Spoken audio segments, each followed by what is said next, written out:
Welcome everyone. This is going to be an intro to ActionKit, ActionKit 101. We're going to give a general overview of some of the most commonly used features in ActionKit.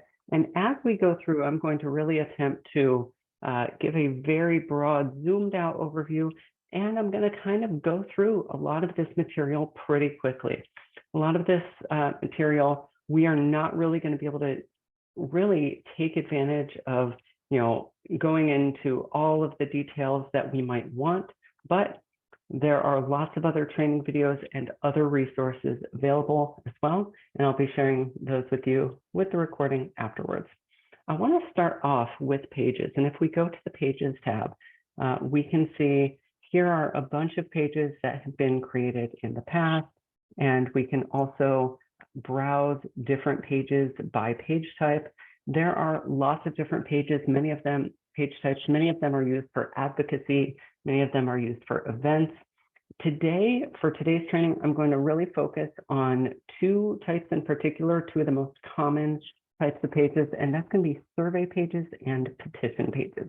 There's a lot of other types of pages, and in some of the other training videos, we go in depth into how to use those advocacy pages. But for now, I want to start off with a survey page. And so I'm going to click Add Page and then Survey. And here I'm going to have the title in front of me. What is the title of this page? And I'm going to start it off with the ActionKit 101 Training Survey. So I'm going to create a survey page right here. And you can see the title right here. This is going to be what's displayed on the page. The short name, you might notice that it auto-populated as I was typing. This is going to be what appears in the URL of that page. The notes field is for internal use. So maybe I want this to be my post-attendee survey, right? So this is going to be the survey that I send out to you after this. What information do I want to cover? You'll see tags and user groups here. And I want to point out something about tags and user groups. You might notice that they have some little help text down below. This is a really great hint. Whenever you see this help text, it's easy to overlook, I know, but whenever you see this, this is a great hint for how this particular feature works. One thing that I used to do all the time back when I was an ActionKit client, because I worked at a reproductive justice nonprofit for many years before I joined ActionKit, we used tags all the time to really categorize what our pages were about. What are the things that this particular page is about? What are the things that we want users to have those tags about, right? And so think of tags and user groups as broad categories. I like to think of them as movie genres, right? And this will help you categorize your pages, right? So you see that we have a bunch of different tags in here. Some of these include like issue climate, right? So like, what is this particular page all about? What are the issues that this page is connected with? User groups work pretty similarly. But I want to point out, you might wonder, hey, Shannon, what's the difference between tags and user groups? Well, if you click this link, and I'm going to open it in a new window, it's actually going to walk you through a full detail, like what is the difference between tags and user groups. Both of them are useful in their own situation, and I will let you discover when it might be best to use a tag and when it might be most useful to use a user group. But I wanted to point out that both of those are there. Next up, under the survey options, you can see that there's a goal. So if you wanted to set up a goal thermometer in order to, say, here we are, this close to our goal of 1,000 actions, we can put in a goal thermometer, and you can, choose either actions or amount raised, those sorts of things, lots of different options. I wanted to point out that on this Action Basics screen of your survey page, there's multilingual options.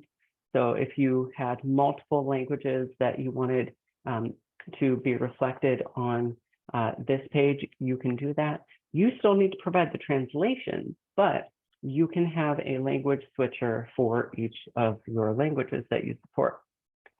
There's advanced options here. I just really want to point out that the advanced options exist. I don't want to spend a whole lot of time on the advanced options because they're advanced and this is a 101, but I did want to point out that they're here.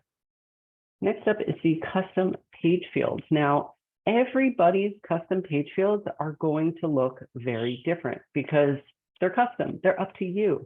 And every organization has set up their own set of custom page fields in order to control the layout and functionality and design and branding of every page that they've created, right?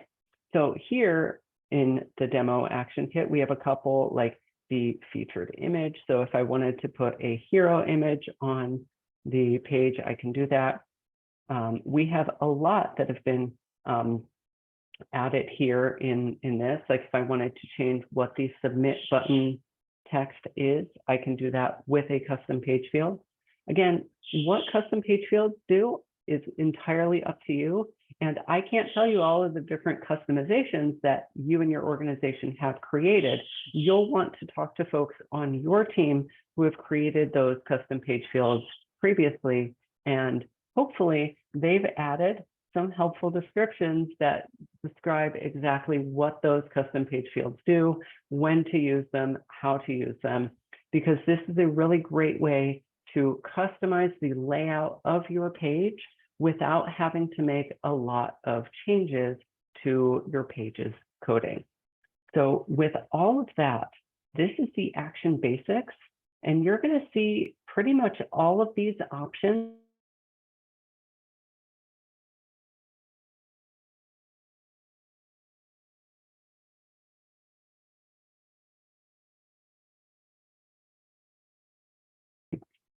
here. We can choose our appearance. So what is this page going to look like?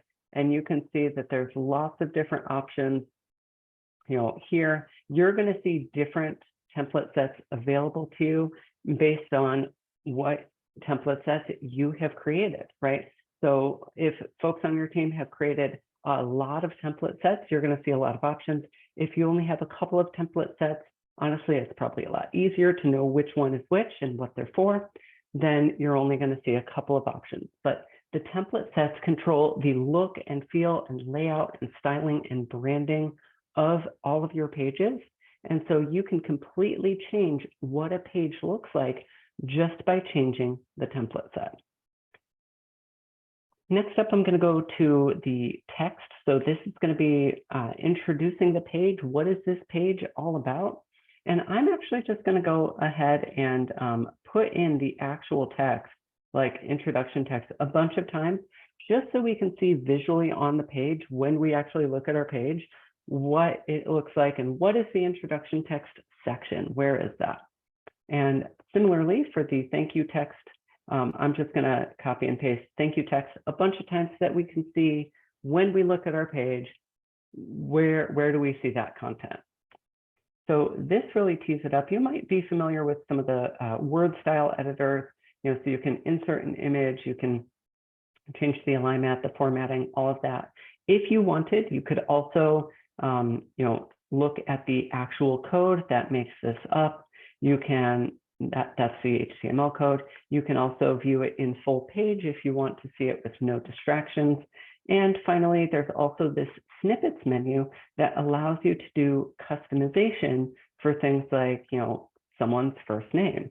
So we can say, first name, and then thank you, and for filling out the survey, right? You can put in all kinds of information there. So this snippets menu is going to show you some of the options that are available to you, and you'll be able to go from there. Next up, what's a survey without any questions, right? So I'm going to go ahead and create a survey question. So first, I'm going to say, how on a scale of 1 to 10, how did you think the training went, right? So I have a couple of options. That's going to be the label. So what type of thing might I want to use? I could use radio buttons to allow them to choose one, or I could have a select menu, so a drop-down menu that gives me a scale of 1 to 10. I could do a number, whatever you like. Depending on your survey question, you might want to choose one option or another. Here, I'm going to choose the numbers here, right? So 10, 9, 8, 7, 6, 5, 4, 3, 2, and 1. And I'm actually going to give a blank value as well. So 10 isn't the first option. And then I'm going to require this as a question. And then finally, I'm going to give this a name. So I'm going to call it, let's say, action. This is going to be training rating. So this is going to be how I'm going to know what this field is when I look at it in the database. So this gives it a name in the database, and these are the values that we'll see, depending on who takes this survey. I could add a ton more survey questions. There's so many different things that you can add, but for the sake of time, let's move on down to the user form fields. You might notice that the customize fields is unchecked, right? So it's really going to ask for the default, but we can customize these fields, right? So we can ask for the person's full name. We always ask for the email address. We always do that no matter what. You can also ask for zip or postal, but you can also customize this, right? You can ask for a lot of different things. You can ask for what city are they in, what's their mobile phone number. These user custom fields, if you're following along, then you might notice that there's a different set of user custom fields that are available to you. And that's, again, because they're custom. Every organization has defined their own set of custom fields. And I like to think of user custom fields or custom user fields, both really interchangeable, as what is a question about this user that I want to save in the database and have it appear on their user overview screen. I don't want it just to be tied to this particular survey. Like, this question is really about this survey. How did this training go? But if I wanted to ask a question like, hey, Shannon, are you in a union? Yes. What union local are you in? Oh, I'm in CWA local 1101, right? If you wanted to store information like that about the user, then that's a really great candidate for a custom user field. And so if you don't see it here, you can define it, and we'll get to later on how you can do that. But for now, I'm just going to go with these defaults. I think they're good, and we can move on to the next page. Here is the after action info screen, which is essentially what happens after someone has filled out the survey. And so here you can see we have a redirect URL. So after someone completes the survey, they're going to be redirected to this page. Now, by default, ActionKit creates a page for you, a thank you page saying, hey, thanks for filling out the survey. And that content that we had put on the edit content screen, that's going to appear there. But you don't have to use that page that we create. You could also, if you wanted to, redirect somewhere else. A really common thing that a lot of clients like to do is to redirect from a petition page to a donation page. So it doesn't have to be this page. It could be to a donation page set up in ActionKit, or it could be to a donation page set up in ActBlue. You have a ton of different options here. And if you wanted to change this URL to go somewhere else, you absolutely could. Next up is the confirmation email. And this is going to be what gets sent to that user after they have filled out the survey. Now, you don't have to send them a confirmation email at all. You don't have to do that. Maybe for some things, it doesn't make sense to send them an email.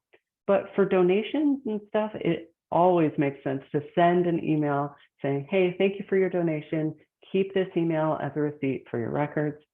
So you may choose to send a confirmation email or not. It's up to you. The email wrapper is kind of like the template set for pages, but for mailings. And so this is going to control the look and feel and layout and styling and branding of that email that the user then receives. So here I'm going to choose this particular email wrapper. You can also choose a from line, and you might notice that there's lots of different from lines available. You can also use a custom from line if you want. Here we have an email subject. I'm going to say thanks for filling out the survey. And here you can put in some of your content. Again, we have this nice visual word style editor. You can also go full page as you like. And we have a snippets menu that has lots of different things available, including things like how they filled out the survey questions. So you can configure that as you like to say, you know, Shannon, thanks for filling out the survey. So if you wanted to send that, you could. You don't have to. We also have, if you have texting enabled in your ActionKit, then you can also send a confirmation text message. We also have a tell-a-friend widget, which allows people to send an email to their friends saying, hey, I just filled out this survey. I just signed this petition. You should too.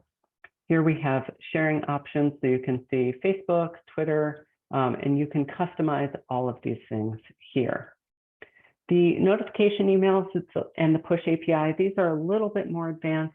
So I'll just mention that they exist. I want to gloss over them though. Notification emails are like confirmation emails, except instead of being sent to the person who took action, they're sent to the person who is on staff that you choose, right? So when someone takes that action, someone on staff gets notified, and there's lots of different ways to configure that. As far as the push API, I don't want to spend a whole lot of time on it, but I did want to point out this little gray help sign can give you some more information about the push API if that's something that you wanted to be able to do. So finally, I'm going to click save.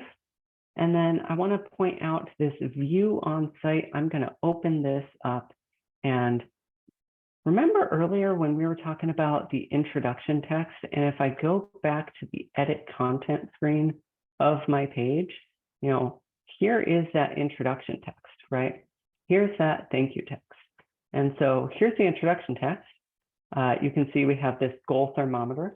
I need to fill out my name, so I'm going to fill out Shannon Turner.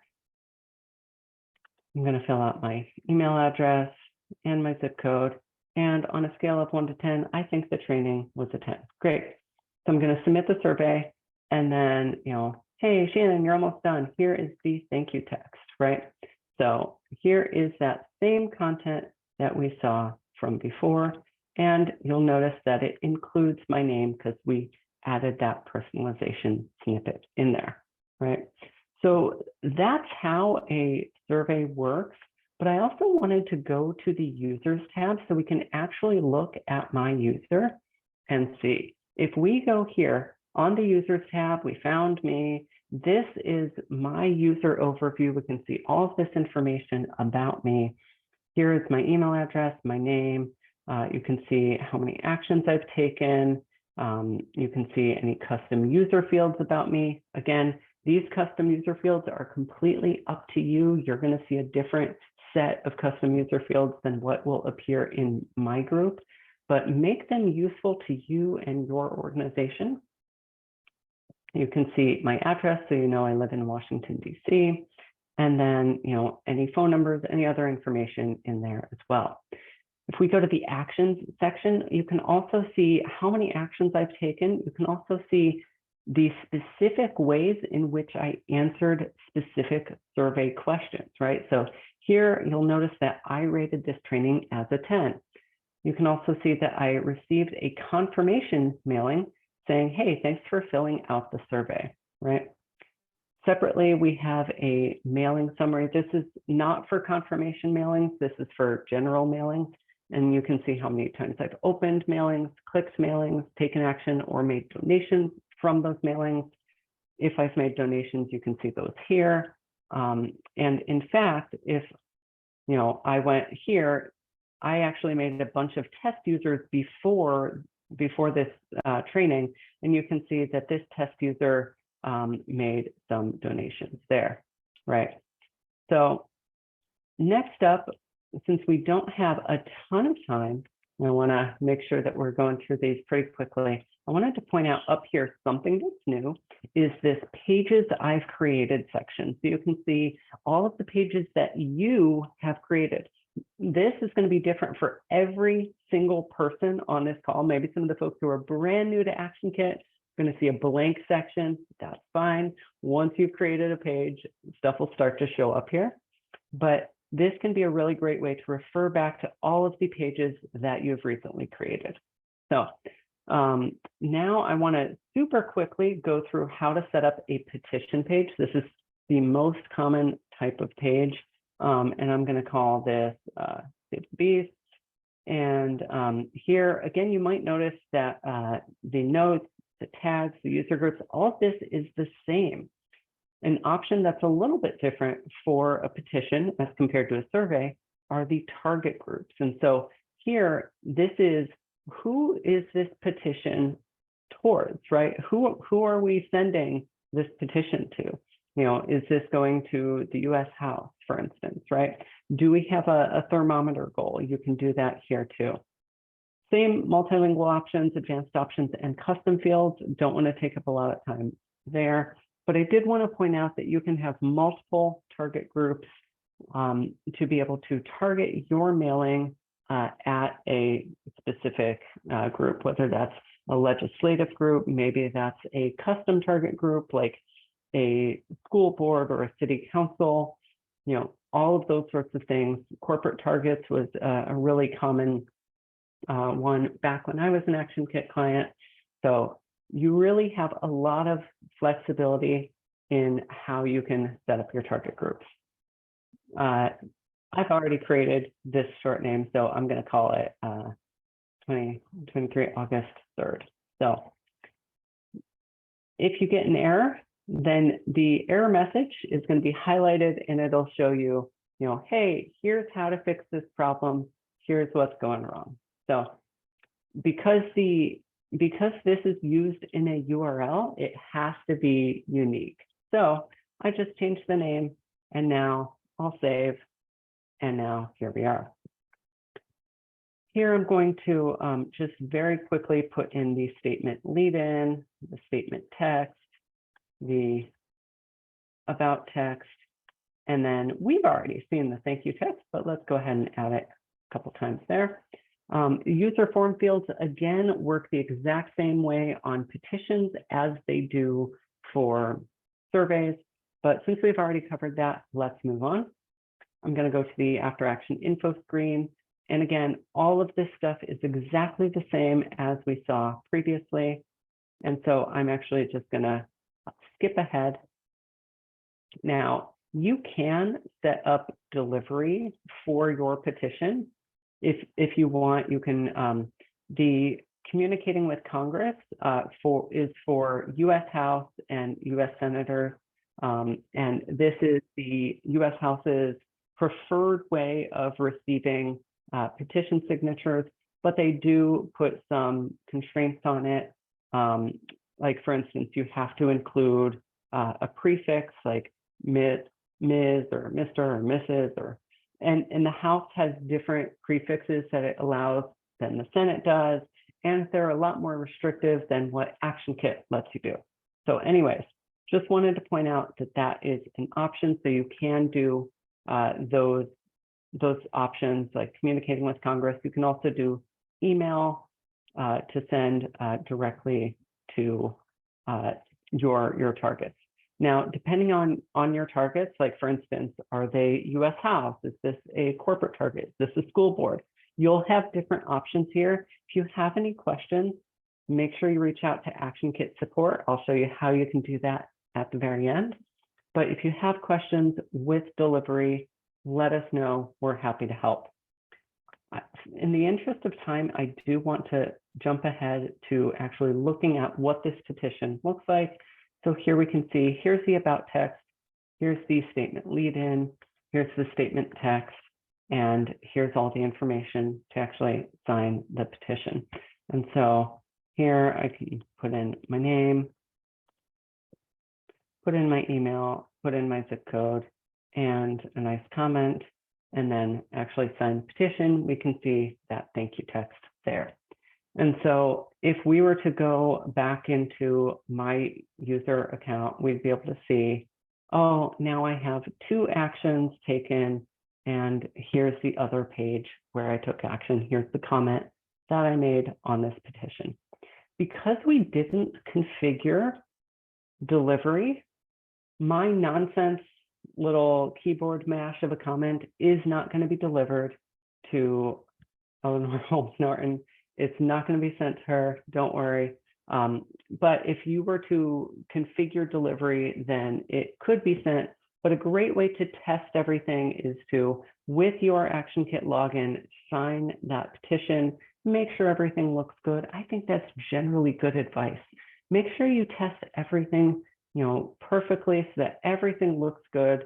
All the pages look good. Your confirmation email looks good. Everything looks exactly the way that you want it to as you set it up.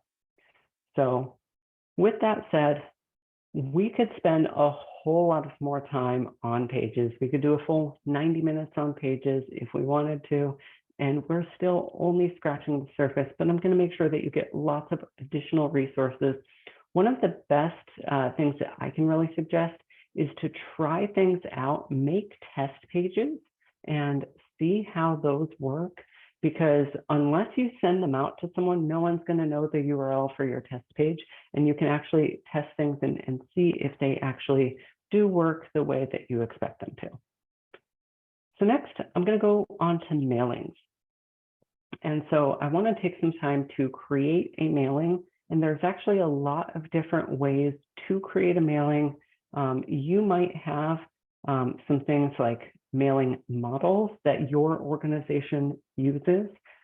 You can think of these as like templates to copy from that take a lot of the work of setting up your mailing, take all of that, and it's done ahead of time.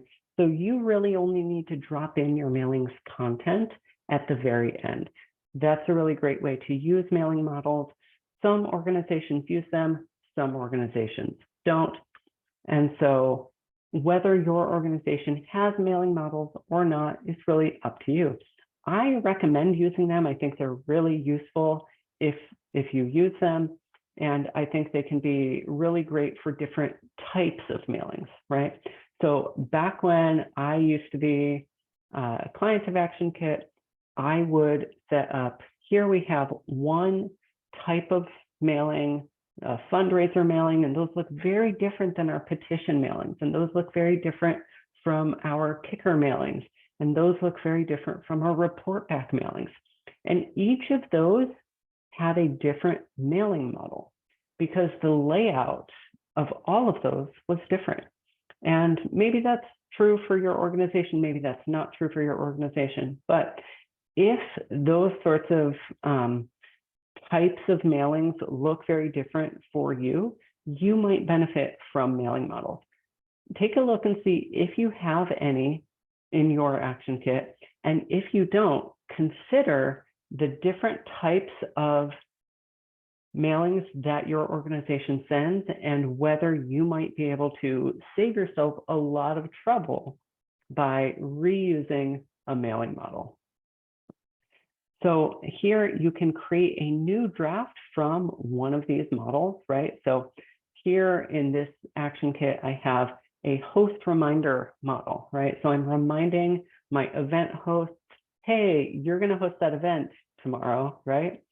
Here we have a letter action, so I'm going to be sending out this letter, asking you to sign your own letter for advocacy. Here we have a end of the month donation, so fundraising. So lots of different models. You can create one there, or you can start from scratch by going to create new draft. So here on the compose screen, there's lots of different options that are available to you. I'm going to skip by A/B testing really quickly, but I'll come back to it in a moment. I want to start off with the subject line. So here I'm just going to put subject line 1, but you can have lots of different subjects, and you might want to test different subjects that to see which one is going to perform the best, which one gets the most opens, which one gets the most clicks, and we can add a new subject line there. So here's subject line 2, and here's subject line 3, super clever subject lines. And you might notice again, this help text. So back when I was, an ActionKit client, we would, in our chat, we would all brainstorm the best subject lines. And then once we decided on which ones were the best, we would copy them all and then paste them into this box, and it would automatically create new subject lines without having to press this button for each one that we wanted to add, right? So that can be a helpful hint. Pay attention to this hint text. It's easy to overlook, but it can often be a really great way of gaining a little bit more, how does this work? What does this feature do? And I also wanted to point out the second half of this is if you say replace me, then this is going to tell ActionKit, this mailing cannot be sent. You cannot send this mailing. And so we'll actually take away the send button. And so the preview text is what appears between the subject line and the email body, right? So you can, if you want, include some additional preview text. Now, since I have 3 subject lines here, the audience is roughly going to be chopped up into 3 different parts. So we've got about 33% get subject line 1, about 33% get subject line 2, and about 33% get subject line 3. Here, you might have seen the from line like before. So we can choose a from line that we had previously set up. It's the same idea as with the confirmation mailings. You can also use a custom from line if you like and just edit it as you like. And you can switch back to a standard from line too. I would leave the reply to blank unless it's different than what's going to be right here. So if it's different, you can put the reply to in there. If it's the same, you can leave it alone. The notes, again, this is for internal use. This is going to describe what is this mailing about? What is this mailing for? Might be really obvious to you as you look at the mailing, what is this mailing all about? But the notes field, back when I was a client, found it really useful to be able to very quickly describe, what is this mailing?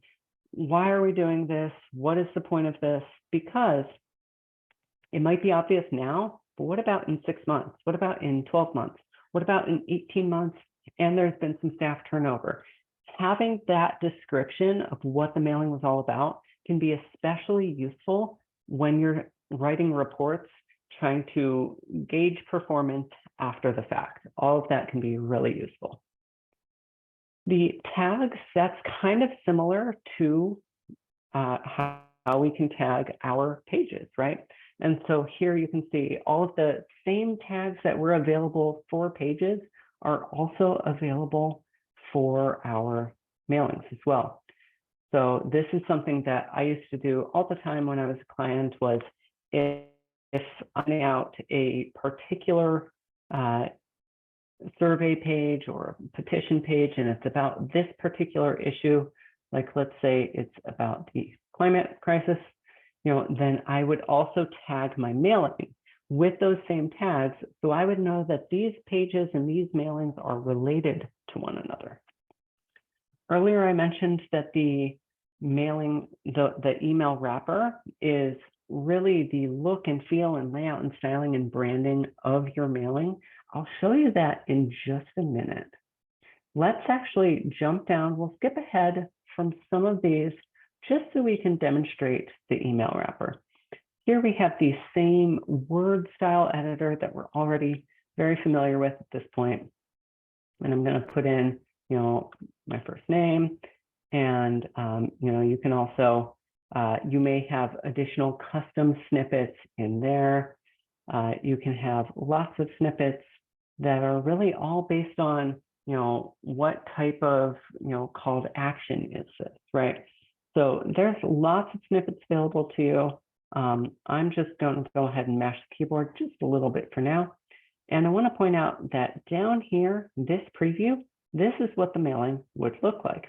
Looks pretty plain, but that's because we haven't chosen a wrapper yet. I'm going to choose the email wrapper template with sidebar, which all of you have. And then I'll notice that the look and feel and layout and styling and branding of this wrapper completely changes, right? And so you can see here we have something that looks very different.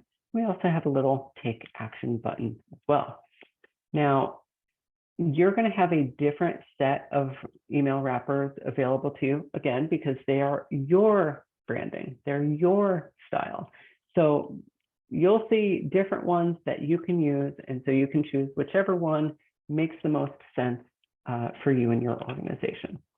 But just by changing the email wrapper, we notice that it changes the look and feel. And so your organization probably has at least a couple different email wrappers that it uses in different situations.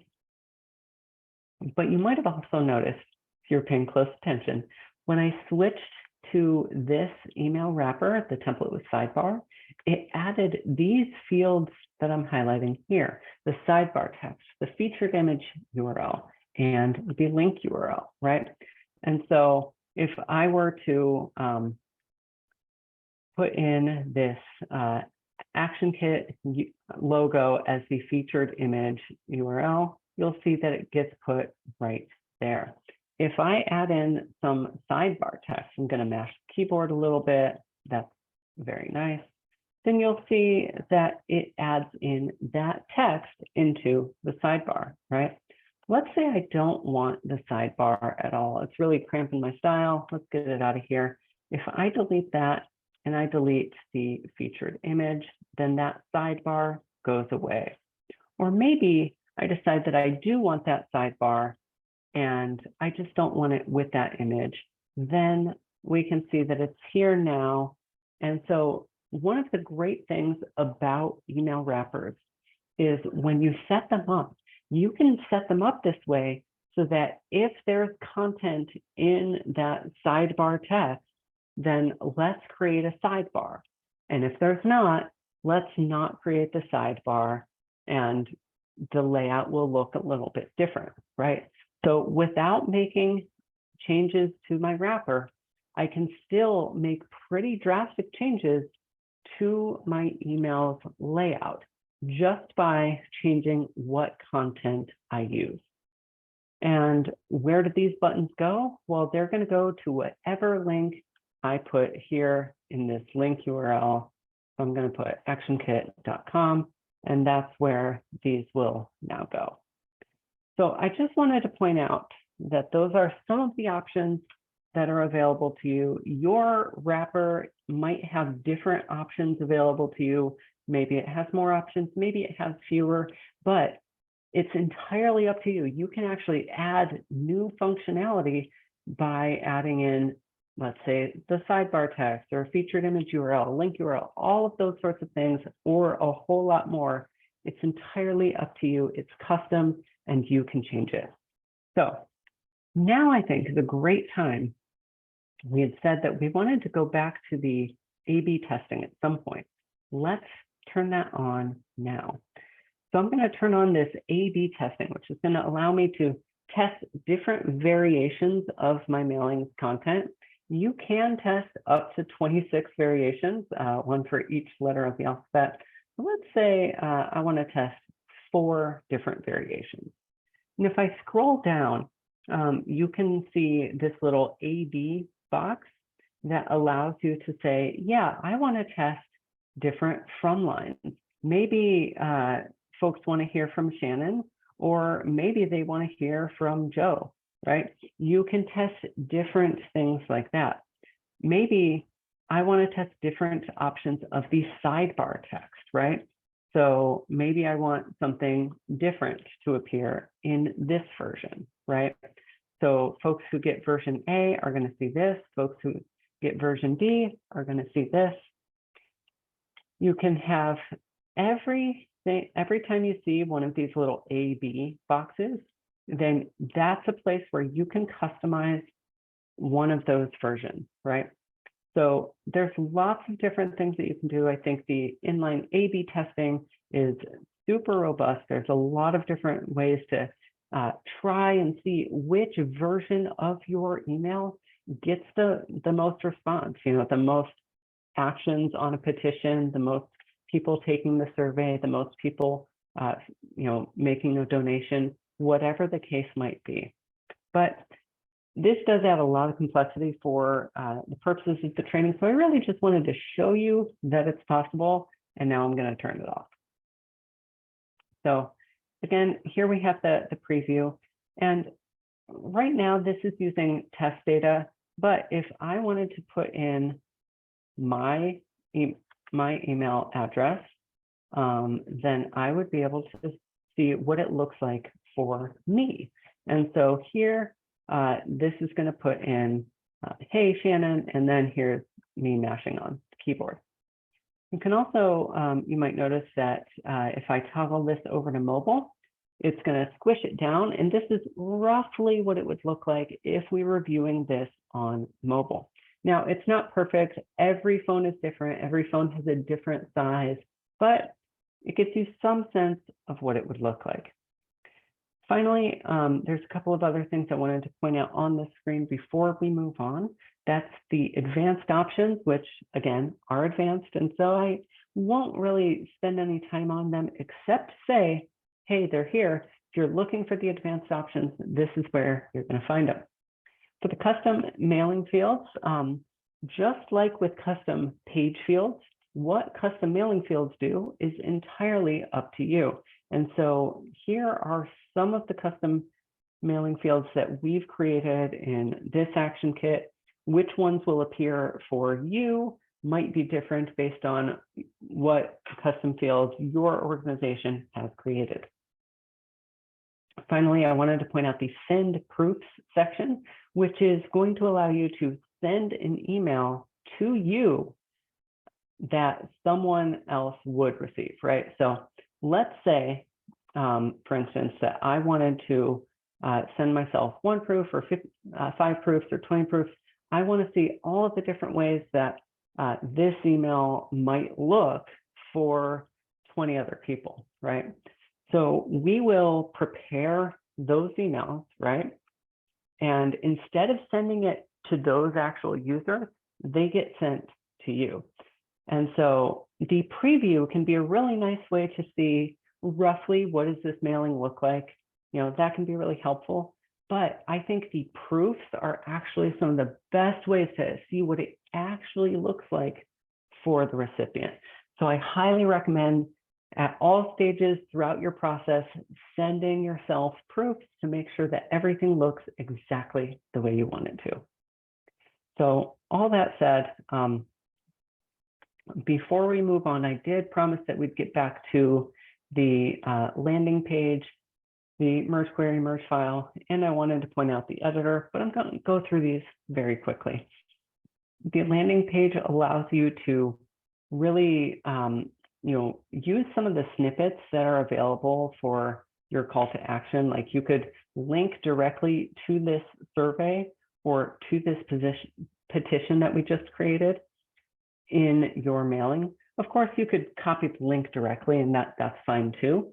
But the landing page is another way that you could do that.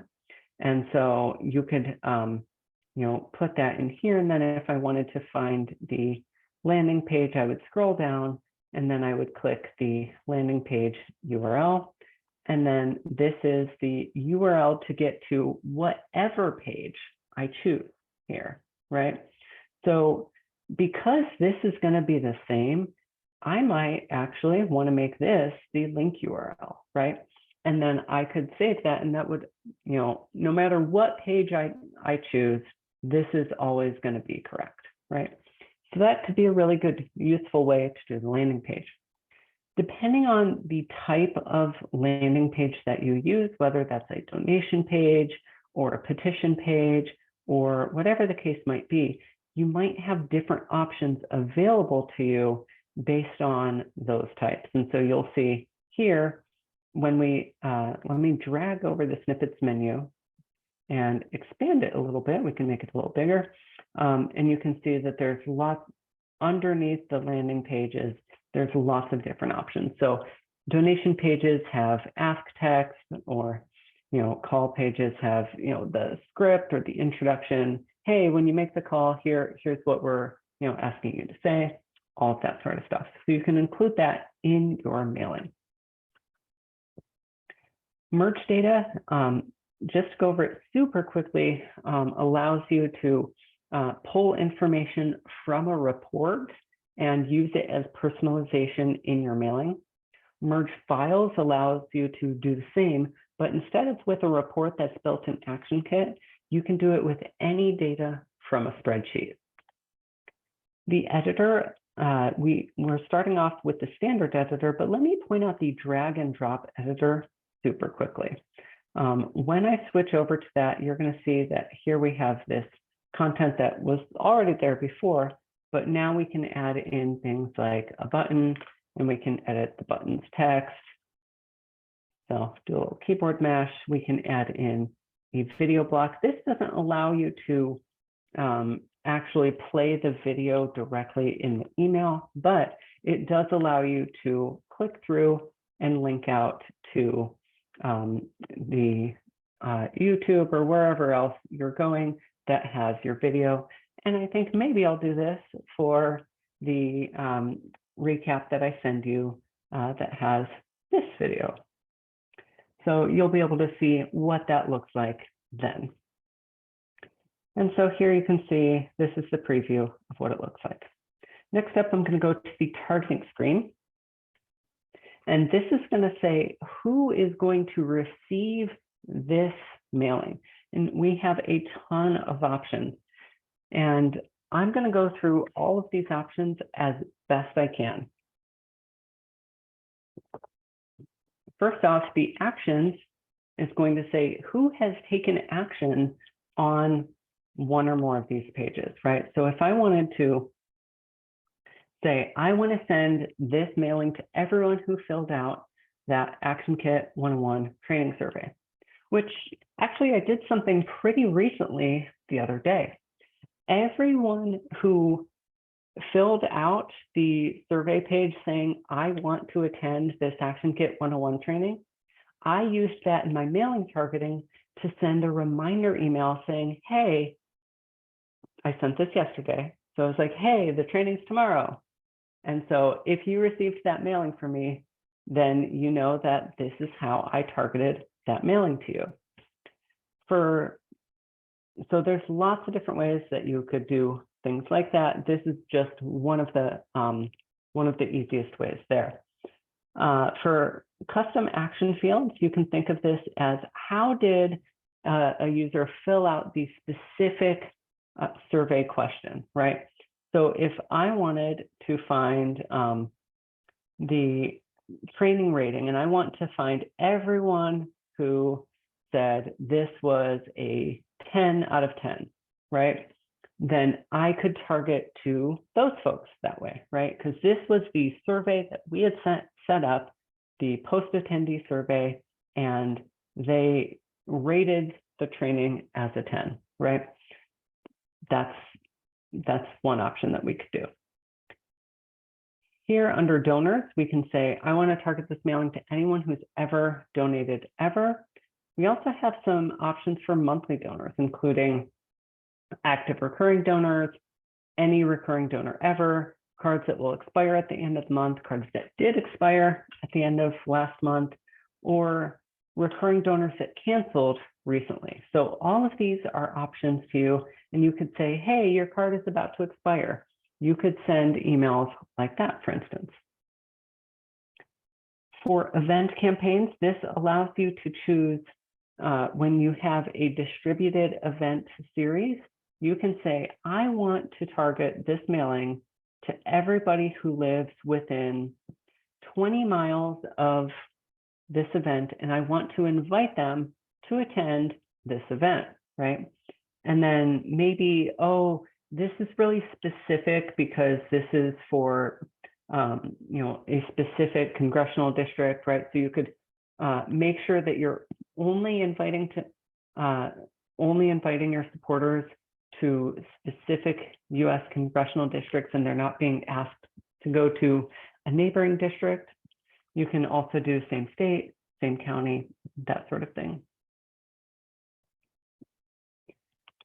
For languages, if you know which language that you want that your users have stored, earlier I talked about multilingual pages. And so if you have those configured, this can be a really great way to target your mailings set to specific languages. List is probably one of the most common ways of targeting. So I want to target to everyone who's on the main email list. Because every organization has a different set of mailing lists, you're going to see different options here, but everyone gets the main email list. Yours might look a little bit different. Your default might be different, but lots of options available to you there. And I should say that every organization targets their mailings just a little bit differently. So also keep that in mind too. I'm going to show you the options here, but every organization has different strategic goals and other things that they keep in mind as they're targeting their mailings. So keep that in mind as well. You can target to people who have received a mailing, although I will say it's a lot more common to exclude people who have received a mailing. Score Pool is an optional and opt-in system that we have that uses machine learning and artificial intelligence to assess how likely is a user to open or click or interact with this mailing within the next 30 days. And so it assigns every user a score based on how likely they are. And so you can target based on your most active or least active users with that score. And I think it's a really great system. If you don't see Score Pool as an option, then what you'll want to do is talk to your ActionKit administrator, or anyone who else is on your team, and talk to them about enrolling in Score Pool and whether that can help you to target your mailings better. If you have text messages included in your ActionKit, you can also send to folks who have received specific text broadcasts, just like mailing. You can also exclude the same way, and we'll get to that in a little bit. For tags and user groups, back when I was an ActionKit client, we would tag all of our pages with the different issues and other things that that page was about, right? And so then we knew what are the issues that our users care about, and we can actually target directly to those users based on those issues. So for example, we often would tag our pages with abortion or birth control, or whatever the specific petition or survey was about.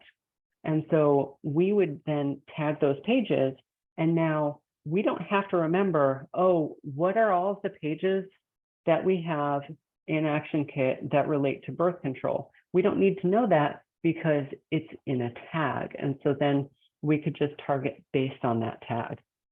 User groups work similarly. And again, that help text from before that we had talked about on the Pages tab. This can help tell you the differences between user groups and tags, but we'll gloss over it for now. For the location, you have lots of different options. So like city and postcode radius. So if I wanted to get everyone who was within 10 miles of these particular zip codes or these particular cities, you can do that then. You can also do specific congressional districts. You can do specific states or state house, state senate. You can do specific US counties. You can do so many different options. There's a ton of different options available to you in locations. Now, the last two things that I really want to show you down here are the query library and the custom user fields. And the custom user fields are pretty similar to custom action fields, right? We had talked about this a little bit before, how a custom action field is really related to that specific action, right? Hey, Shannon, how did the training go? Oh, it was a 10 out of 10, right? That's about that specific training versus, hey, Shannon, are you in a union? Yes, I am, right? So that's more about that person, right? And so that would be better for a custom user field. And so here you can see all of the custom user fields that your organization has configured. Hey, Shannon, are you a steward in your union? Yes. So I want to target to everyone who is a union steward. And so you can do that. And you can target based on any of the options that you have available to you here. Lots of different things that you can choose from.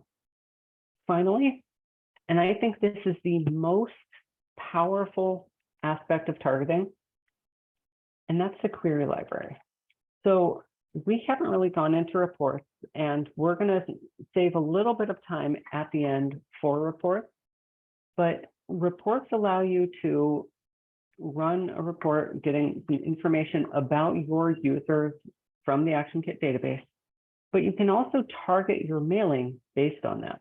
And so here you can see we actually have a lot of built-in reports that allow you to targeting. So things like, all of the new users from this page. So folks who joined on this specific page, or people who are recent donors, or people who clicked onto a page, but they didn't take action.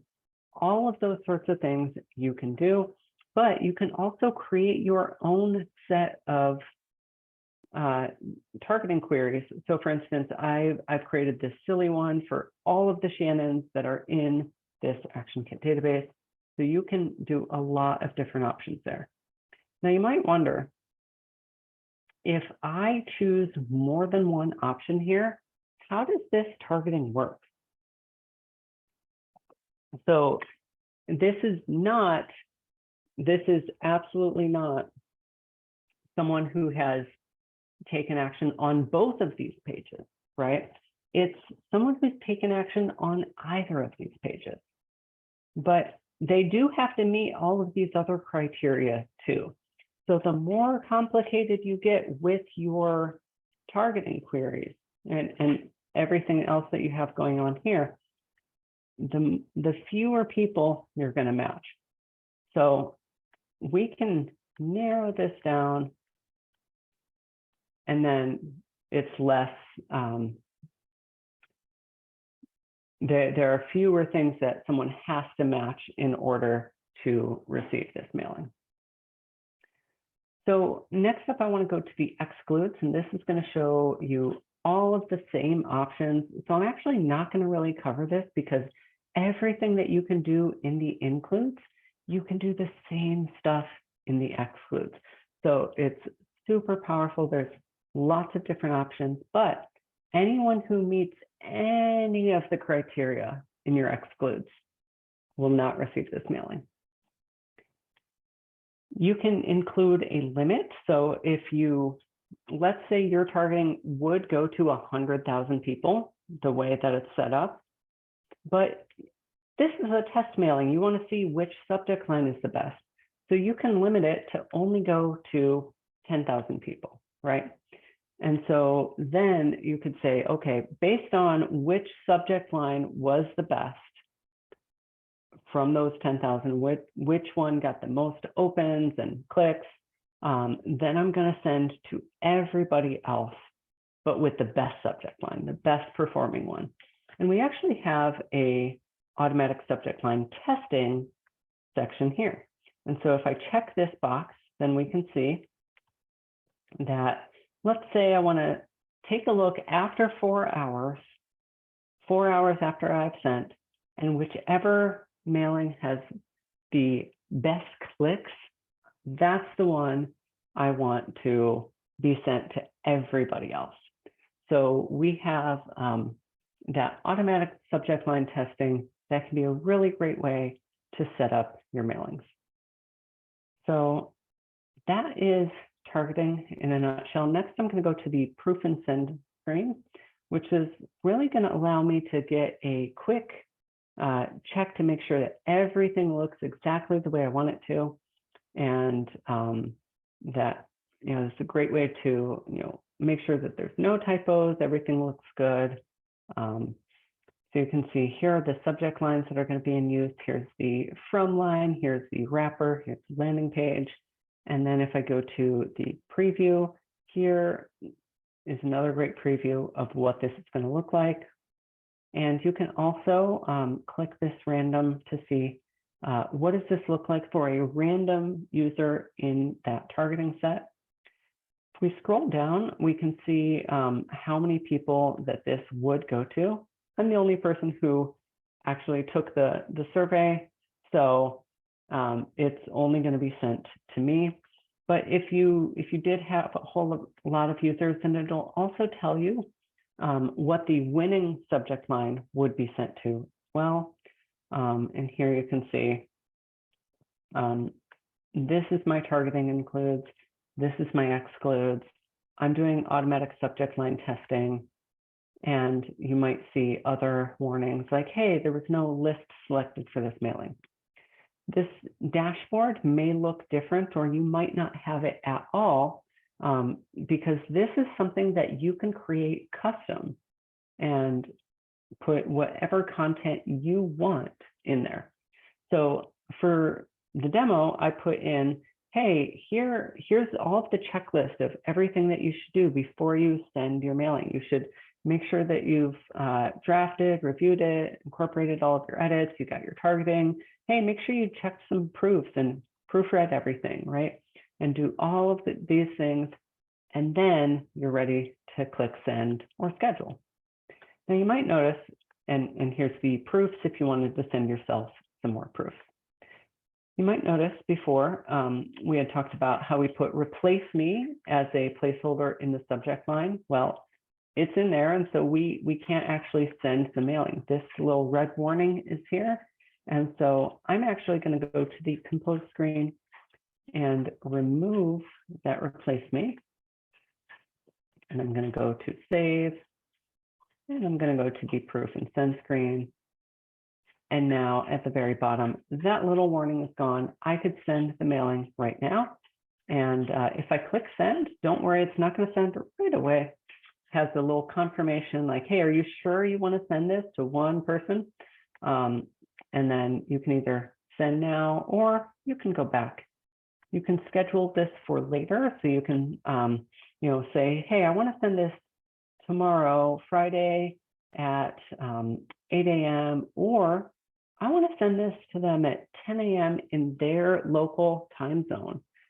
You can schedule it that way. You can also make this a recurring mailing for things like all of the donors whose cards expired, right? You can do things like that. You can have a recurring welcome series, say, hey, thanks for joining our email list. All of those things are super common things to do with recurring mailings. But let's say you've sent a mailing. What does it look like after the fact? So let's say I sent that mailing. I'm actually going to load one of these test mailings that I've sent. And this is the mailing report screen where you can see this is what it looks like after you've sent your mailing. How did my mailing do? How many opens did I get? How many clicks? How many actions? And so here you can see I had 3 different subject lines. One was called ActionKit Test Mail, the other was called Subject Line 2, and the other was called Subject Line 3. We can see how many each user was sent. You can see how many opens it got, how many clicks, how many actions. And so you can judge for yourself which one was the best. You can also see how many donations each one got and how much came in, and how many times each subject line was forwarded, how many each one was unsubscribed from or bounced, all of that sort of stuff. You can also see, and if I go to this other one, this is the ActionKit Basics training, the reminder email that I sent. You can see things like how many times was each individual link clicked, right? So here I can see that a lot of people clicked on the survey to, say, hey, I want to take this training. But I also noticed that a lot of people clicked on the link that said, hey, we have a bunch of pre-recorded trainings. And so because I had looked at the clicks by link before I sent out those mailings, I knew, oh, people are clicking on this. This must be really valuable to them. I should make sure that I include this in each of my follow-up communications as well. And so that was something that I did, and clearly it's gotten a lot of clicks, so that's been good. You can also see information about your targeting, which can be really helpful to see all of that. And here's, this was the test mailing that I sent, so that's why it's all users rather than the mailing that we had set up previously. You also might notice the copy links here and the hide link here, so you can copy your mailing if you're like, hey, this did really well, I want to send it again to a different audience. So that's the mailing report screen. If we go to mailings and then go to compare mailings, I also wanted to point out we have this built-in report that allows you to compare two or more mailings. And so you can see how did these mailings compare to one another. And here these test mailings were sent to 0 people because this is just the demo action kit. But to give you a sense of what this screen looks like, you can compare the different mailings to one another and see which one performed the best. We don't have a ton of time, and I want to make sure that we get to reports. The last thing I want to point out is this mailings I've created. This is a new section, so you can see these are the mailings that I personally have created. Next up, I'm going to go to the reports screen, where this is going to be where I can create reports about our users, about our mailings, about our pages, donations, all of that sort of thing. I did want to point out that there are already a lot of built-in reports that are really useful. If we go to the key reports section, we can see you might see a different set of reports listed here. That's because you can choose what shows up here. And so these are some of the reports that appear here. If you give a report the home page report category, it'll show up in this key report section. You can also look at recently run, see which reports have been run recently. You can look at the latest updates to see which reports have been updated or edited recently. And finally, the reports I've created section allows you to see which reports you yourself have created. So I want to point out the download actions built-in report here is this allows you to look at the survey results for a specific page. So if you wanted to see, let's say, I want to see all of the ratings for my survey. How many people said this training was a 10? How many said it was a 9, 8, 7, 6, and so on? You can download that here, and just by choosing your page and clicking submit. If you wanted to compare mailings, again, it's the same report that we just saw a little bit ago from the Mailings tab, but you can also access it here.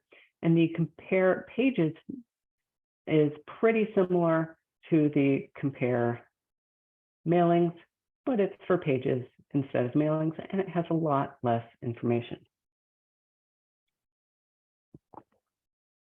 But those are some of the built-in reports. There's actually a lot more that I don't think we have time to cover right now, but I want to show you how you can create your own reports. If I go to New Query and go to Users, then here I'm choosing Users because this is really the most common type of query that we might want to run, which is what is the information about these users? What are some of the things that I might want to know?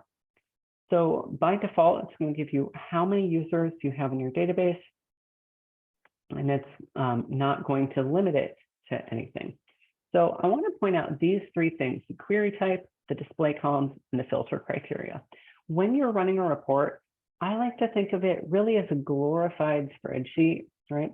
Behind the scenes, we are trying to assemble a custom spreadsheet just for us, just the way we want it. So what columns do we want in that spreadsheet? That's going to be the display columns here. And so we can choose things like, I want to see the user ID, I want to see their name, I want to see their email address, and maybe I want to know how much money they've donated, right? So if you might notice that I'm typing to search, right?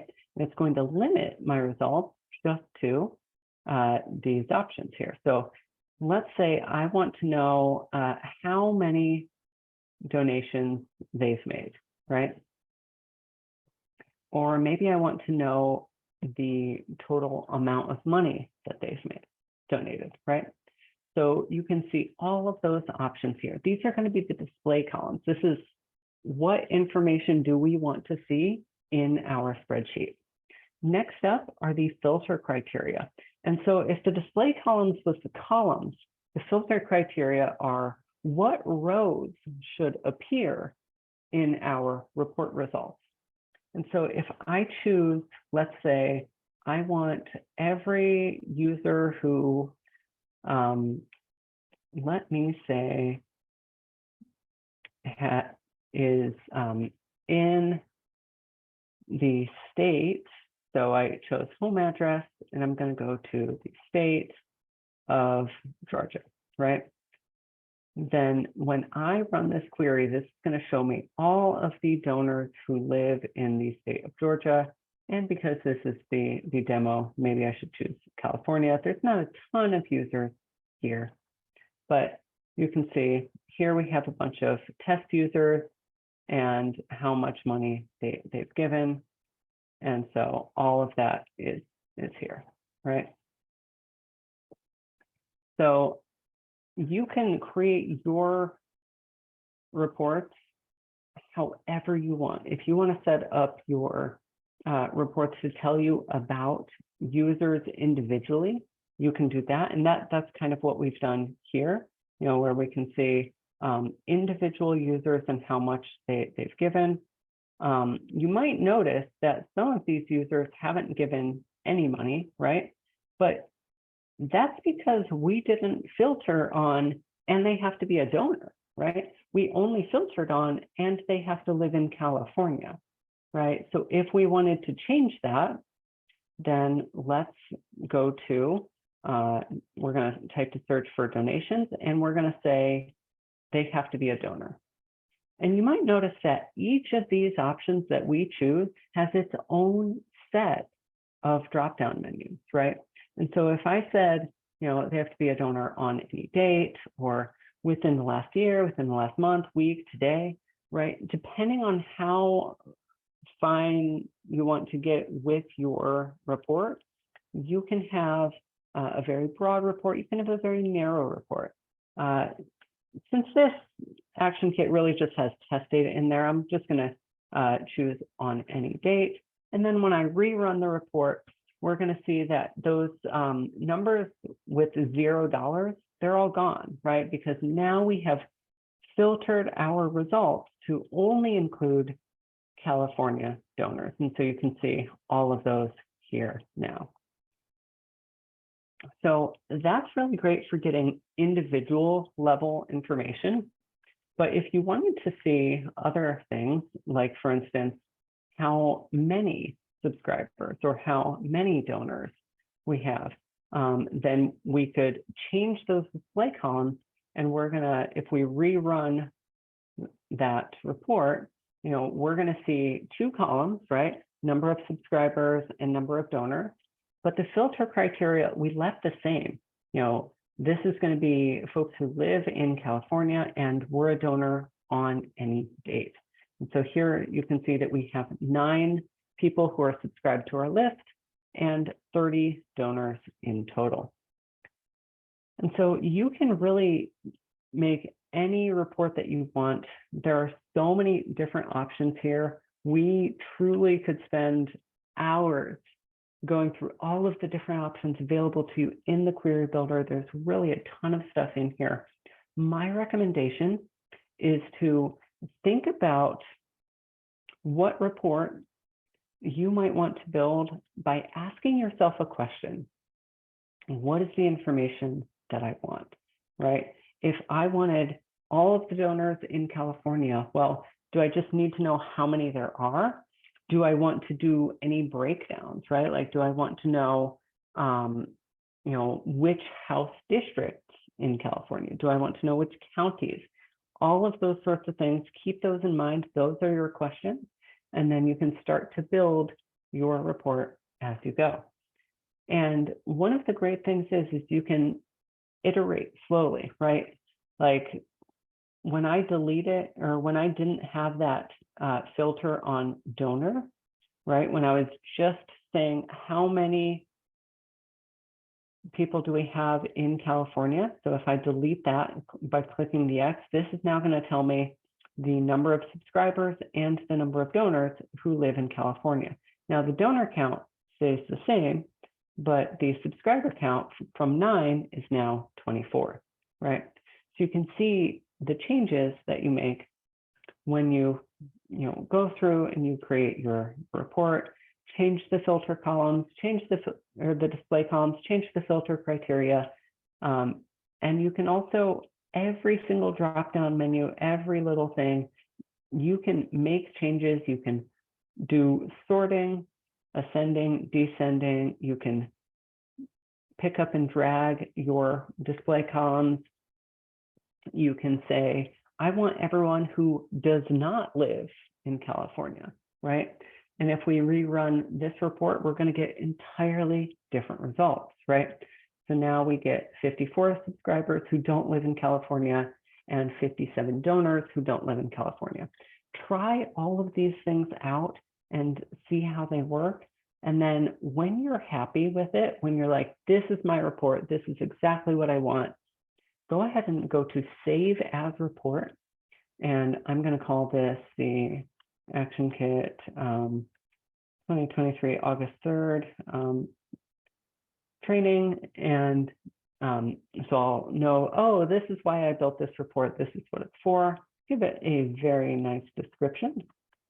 And then you have your display columns, your filter criteria, all of that's the same. And then down here, you can schedule this to send to yourself. Maybe I want to send this to me every week on Monday.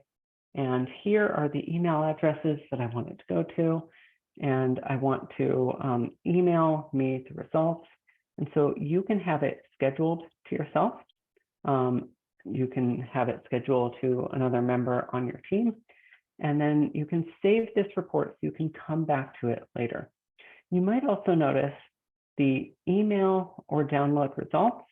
So you can have these results sent to you. You can download the results as a spreadsheet, or you can export these results to Google Sheets and open them up there if you like to do your data analysis in Google Sheets. That's a great way to do that. So that's one really great thing that you can do. One quick thing that I wanted to show you while we're here.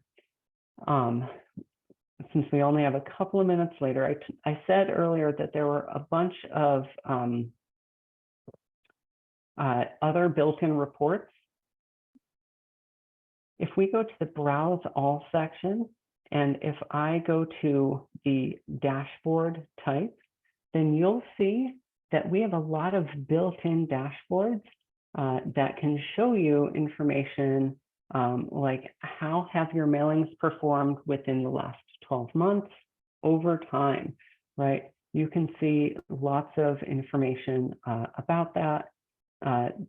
The page drill down dashboard, I think, is really useful when you want to know information about a specific page, how many people took action, how many new subscribers did we get, all of that sort of information. You can get information about your recurring donations, you can get summaries, charts. So these dashboards can be really useful, and you can see, oh, here's the open rate over time. And of course, this ActionKit just has test data in it, so the charts look a little silly, but you get the idea. And then finally, one thing that I wanted to mention is on the support tab. If you ever run into problems, if you see something that doesn't look right, hey Shannon, why do these charts look all weird? There's big gaps here. Or how do I set up this particular mailing? Or I'm having trouble setting up my survey questions the way that I want to. Go to the support tab. Not only do we have some really great documentation along the side here, where we have lots of information about all of the different tabs. We also have more advanced information, including like our API, how to configure your template sets and your email wrappers, all of that. We have tutorials, we have videos, lots of really great stuff in there. But if you ever have questions and you're like, hey, I'm not sure how to do this, go to Contact Us and you can ask your question and you'll get help from ActionKit support. So let's say I have a question and I'm actually not sure how to interpret the results of this particular mailing report screen, right? So I'm going to include a link to that URL, and I'm going to say, how do I interpret the mailing results? And then, write a very nice description, describing the question or the problem that you're having, or, hey, I think I found a bug, or I'm not sure how to do this thing. If you have any attachments or screenshots or anything, include them here. And this really is the best way to get help from an ActionKit engineer, just like myself, who is knowledgeable about the specific thing that you're asking about and can help you pretty quickly. So with that, I think we're just about at time. And so I'm going to go ahead and stop the recording and stop the screen share. But I wanted to open it up for any questions